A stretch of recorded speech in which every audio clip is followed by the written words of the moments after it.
Welcome to Milton Ernest Garden Centre. My name is David, and in this series of YouTube videos I will be showing how to make gardening easy for you.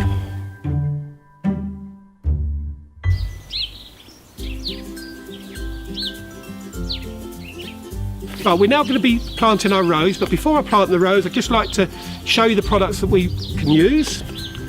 The rose food from Westland, super enriched horse manure. We can use this as a top dressing or actually put some in the planting hole.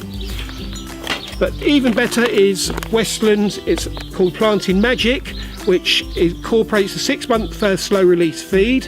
It improves the soil structure and the root building, and it's got water retaining granules in as well, so if we do get a really hot summer it helps the plant survive. As well as the Westland rose food, this is a brilliant product. Also is a slow release plant food.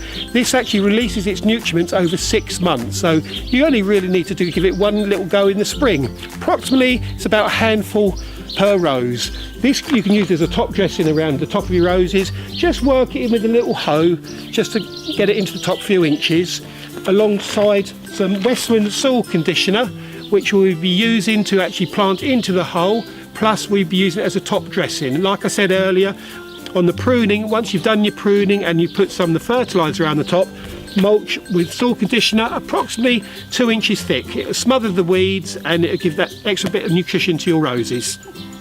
Always make sure you have a really good pair of secateurs. I'm using a pair of Felcos at the moment, but at Milton Ernest Garden Centre we stock a lovely range of Dalak hand tools, very reasonably priced, and they are superb and they're guaranteed for 10 years. Today we will be planting a David Austin rose. This variety is actually called Abraham Darby. It is a beautifully large, deep, open cup bloom, and it's very fragrant. The advantage of the David Austins, these English roses, is they are bred with the old-fashioned roses to give us extra vigour, scent, and a lot of the old-fashioned roses have got disease resistance, so a lot of these don't get that horrible black spot. Now we dug our hole now, a little bit of the Westland rose fertiliser, just a handful into the bottom, and a little handful of the soil we've taken out. And what we're going to do is it's called microphyte fungi. This actually increases the root system of the plant. So all you do is sprinkle it on, actually on the root area, and this will stimulate the roots. So just bend it down, and we've got some lovely soil conditioner here just to work in, and also on the surrounding soil you've taken out. Like I said, make sure you get about 1 inch deeper. When you plant, always use your heel around the outside to make sure it's really firm, as it gets rid of any air pockets. Oops. And then all we need to do is a nice little mulch around the top.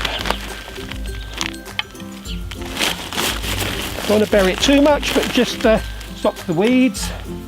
Just work it around with your fingers.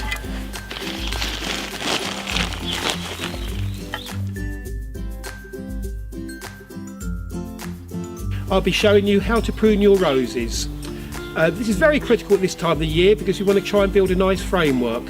Secrets with pruning roses is, especially before the onset of winter, when if they're about 3 to 4 foot tall, it's just lightly prune them just to stop the wind from rocking them, because what happens when the wind rocks, they get a hold in the base there and you get water in there and it can freeze. So as you can see, this rose is partly pruned before the onset of winter, but now you can see the lovely shoots are starting to shoot, so now we want to do a bit more pruning.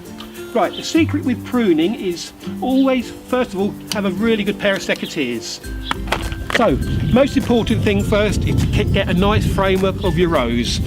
And as you can see, you want to try and make sure that you get a nice open centre, like a wine glass.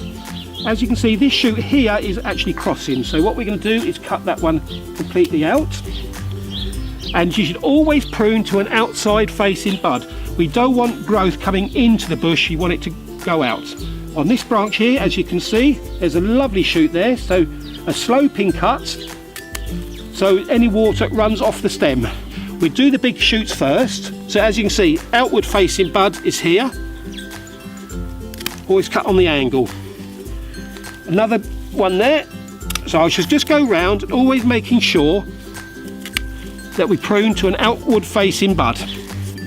On the angle, as you can see, so any water runs away from the bud. So we're working here. Any little shoots that are really thin and weak, we can really prune those hard to get rid of those shoots. Because ones like that aren't going to flower very well.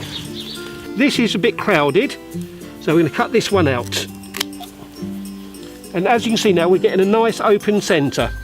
This shoot here is a bit wayward, so we're going to cut that one out. There's some tiny little shoots here, so we can just prune back. So the more you prune little shoots back, the quicker they're going to grow and stronger.